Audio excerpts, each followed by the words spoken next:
દરેક નીતિની સામે કાયદાની રીતે ઊભો રહેતો SSK ન્યૂઝ ચેનલ। સુરતના ડીકેએમ પાસે રિક્ષામાં બેસી પાથરના વાળાઓ પાસે ઉઘરાણી કરનાર માથાભારે ઈસમનો વિડીયો વાયરલ થવા પામ્યો છે।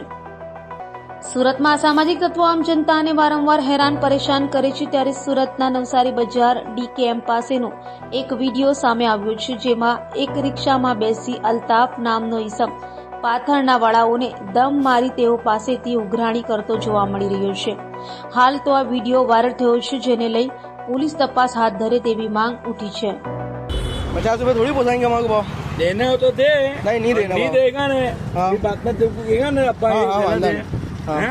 वीडियो उतार ले, ये देख ले बराबर, देख चेक कर ले। तू क्या मेरे को CR बना रहा है? कुछ नहीं बनाएगा बाबा, हम फ्री में मांग रहे थे मार, तो हम किसने नहीं फ्री में तुम्हारे को मार देवे बाबा। तो हम पुलिस में है, तो हम ना नहीं कहते, तुम भाव टू भाव का पैसा दो। ले तेरे बाप से बात कर, ठीक है? ये उड़ा तो उतना होशियार नहीं है जा रे। हाँ वांधो नहीं, આવી જાઓ ને। हैं? दे। દરેક નીતિની સામે કાયદાની રીતે ઊભો રહેતો SSK ન્યૂઝ ચેનલ।